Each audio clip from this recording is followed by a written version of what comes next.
เตรียมคลายជាអ្នកសរសេររៀបរៀងនឹងនិពន្ធដោយកវីជើងព្រៃរចនាក្របដោយជាសុធាពិនិត្យអក្ខរាវិរុទ្ធដោយកញ្ញាទុំពិសិដ្ឋវគ្គទី4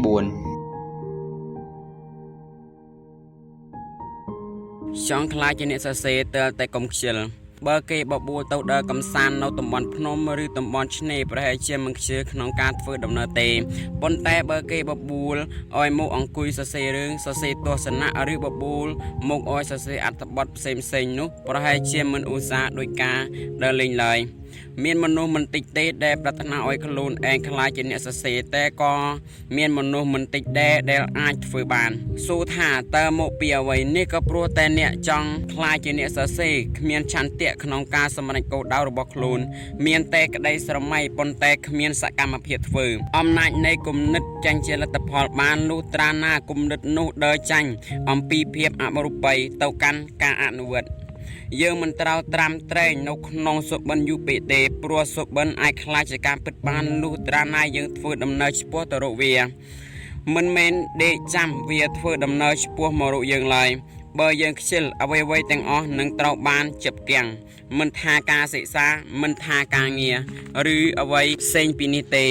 អាចសម្រេចដល់គោលដៅបានលុះត្រាណាយើងលុបពាក្យខ្ជិលចាញ់សិនប៉ុន្តែពាក្យខ្ជិលនេះវាមិនងាយស្រួលលុបដូចអ្វីដែលយើងសរសេរឬអ្វីដែលយើងនិយាយនោះឡើយបើមើលពីសំបកក្រៅពាក្យខ្ជិលវាគ្រាន់តែជាពាក្យមួយដែលមាន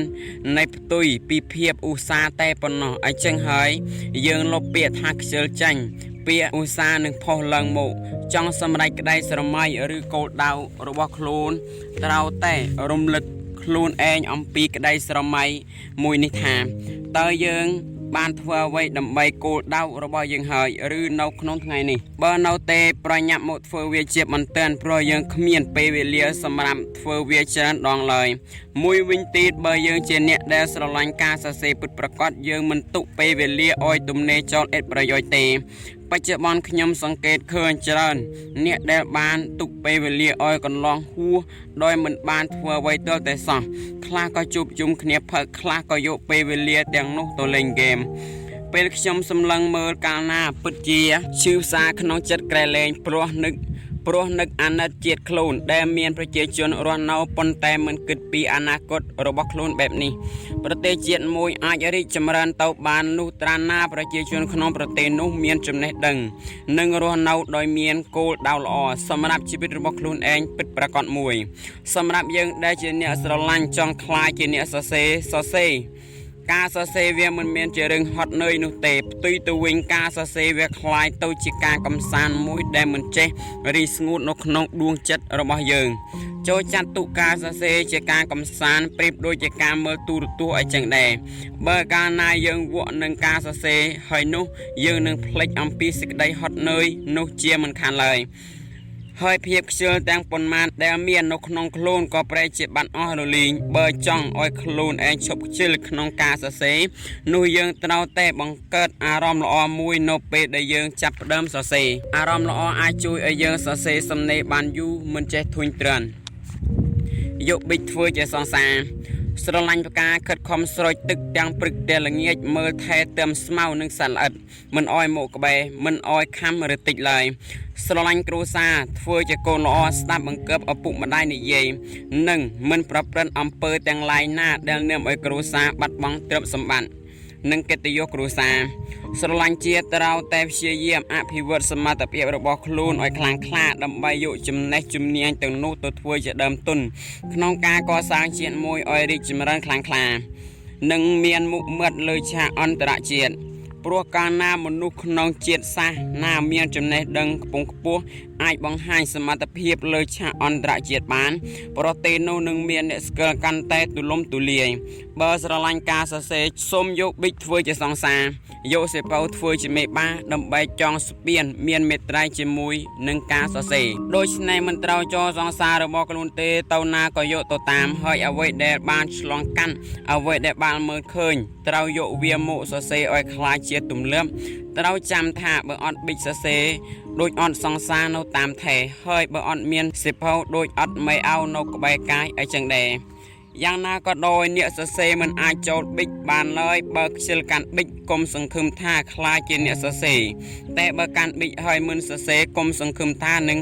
អាចមានស្នាដៃសម្រាប់អនាគតអីសកម្មភាពសាមញ្ញរបស់យើងវានឹងคล้ายទៅជាទម្លាប់របស់យើងជាមិនខានបើយើងជាមនុស្សដែលចូលចិត្តដាក់ប៊ិចនិងសេផៅតាមខ្លួននោះវានឹងคล้ายជាទម្លាប់ក្នុងការយកវាតាមខ្លួនហើយបើទម្លាប់ឃើញអ្វីសរសេរនឹងទៀតគឺរឹតតែល្អតែកុំភ្លេចវិភាគផងព្រោះអ្វីដែលយើងឃើញវាមិនសំដែងចាញ់នូវធាតុពិតរបស់នរណាម្នាក់នោះទេគឺគ្រាន់តែបង្ហាញនៅអ្វីដែលគេចង់ឲ្យយើងឃើញតែប៉ុណ្ណោះឃើញផ្ទើភ្នែកត្រូវយកវាមកវិភាគពេលវិភាគហើយចាប់ផ្ដើមសរសេរវាចូលក្នុងសៀវភៅទើបយើងអាចស្ពោះទៅរកការសម្រេចក្តីស្រមៃរបស់យើងបានយ៉ាងណាក៏ដោយសង្សារនៅតែមិនសំខាន់ដោយប្រពន្ធដដែលបើត្រឹមចាត់ទុកប៊ិចថាជាសង្សារថ្ងៃណាមួយអ្នកនឹងត្រូវបែកចិត្តពីគ្នាខ្លះទោះមិនបែកដល់100%ក៏យ៉ាងហោចណាស់អ្នកបានបាត់បង់ការស្រឡាញ់ចំពោះប៊ិចដែលនៅក្នុងដៃនោះ 50% ទៅ 60% ដែរបដូរពីពាក្យថាសង្សារទៅជាប្រពន្ធនោះអ្នកនឹងរឹងរិតតែមានក្តីសុខទ្វេដងប្តីនិងប្រពន្ធអាចមានសិទ្ធិបន្តពូជពងជាមួយគ្នាបានយ៉ាងពេញមុខពេញមាត់មិនដូចជាសង្សារនោះទេសំណេរដែលយើងសរសេរព្រៀបបាននឹងកូនដែលយើងបានបង្កើតចាញ់មកដូច្នេះដែរពេលដែលបង្កើតមកហើយគ្មាននរណាមួយឡើយដែលចង់ឲ្យកូនរបស់ខ្លួនមានឈ្មោះមិនល្អទេអីចឹងក្នុងនាមជាឪពុកម្ដាយត្រូវតែតាមមើលថែកូនរបស់ខ្លួនបានល្អជៀសវាងភ្នែកញៀតសម្លឹងមកកូនយើងឃើញនៅទង្វើមិនល្អប៉ុន្តែបើប្រៀបនឹងយើងដែលជាអ្នកសរសេរវិញយើងត្រូវតែពិនិត្យមើលសំណេររបស់យើងថាតើសំណេរនេះបង្កគ្រោះថ្នាក់ដល់សង្គមជាតិឬជាសំណេរដែលជួយកសាងជាតិឲ្យរីកចម្រើនរកដៃគូអាន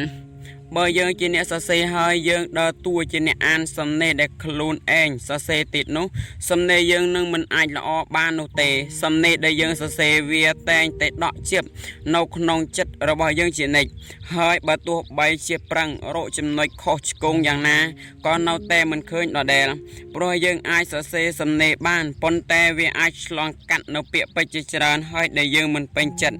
រហូតដល់នៅសល់តែប៉ុន្មានម៉ាត់ប៉ុណ្ណោះដែលយើងពេញចិត្តហើយសរសេរវាចូលយើងគួរតែចេះរកដៃគូឬទីប្រឹក្សាសម្រាប់អាននៅស្នាដៃដែលយើងបានសរសេររួចអ្នកដែលអានស្នាដៃយើងសរសេរនោះនឹងអាចរកឃើញពីចំណុចខ្វះខាត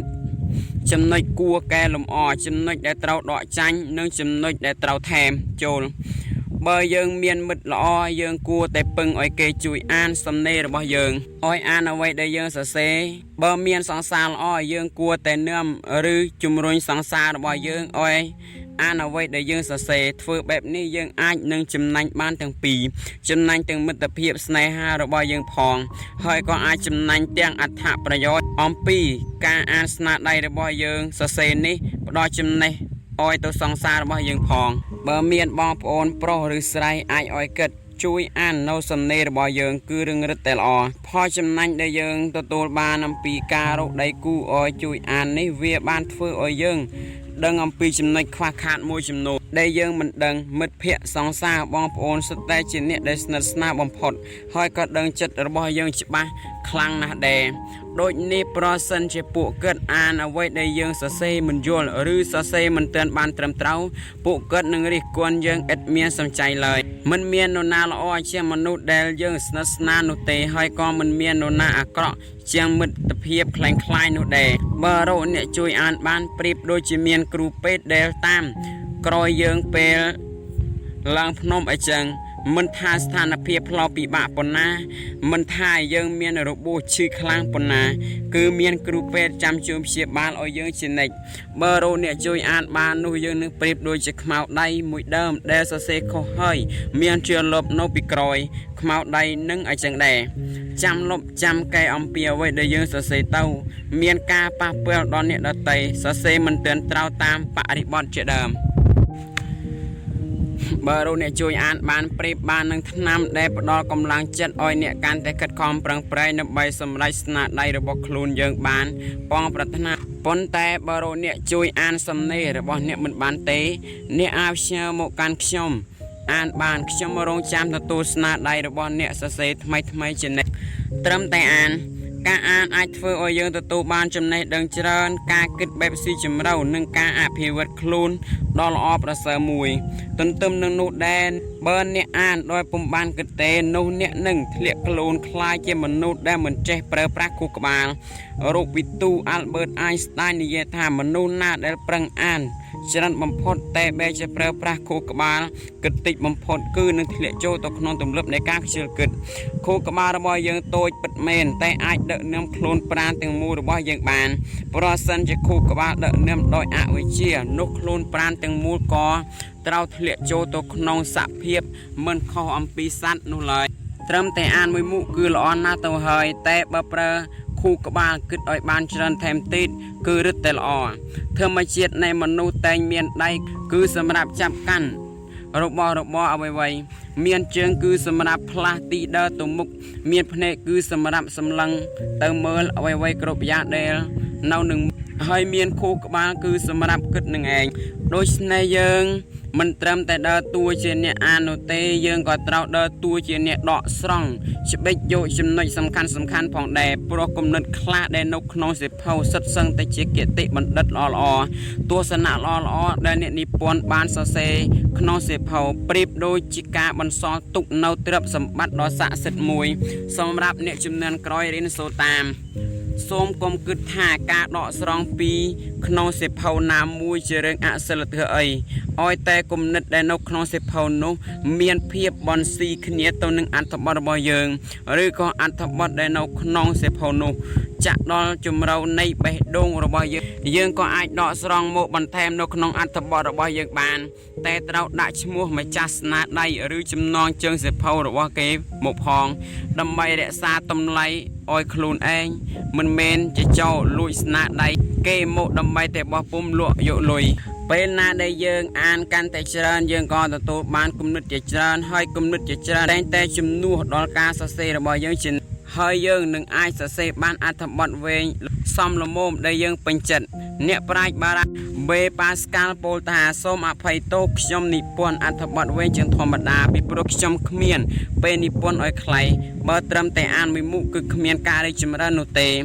យើងក៏ត្រូវព្យាយាមអនុវត្តផងដែរព្រោះថាការរៀនគឺមិនស្មើនឹងការអនុវត្តជាក់ស្ដែងទេបើរៀនតែទ្រឹស្ដីតែមិនធ្វើវាមិនខុសពីក្មេងដែលសូត្រមេលេខចាំរត់មាត់ហើយក៏មិនចេះសរសេរអីចឹងដែរត្បិតថាការចងចាំបូកនឹងយល់គឺស្មើនឹងចេះប៉ុន្តែបើយល់ហើយមិនចងចាំស្មើនឹងមិនចេះឬបើចងចាំតែមិនយល់ក៏ស្មើនឹងមិនចេះដូចគ្នាដែរ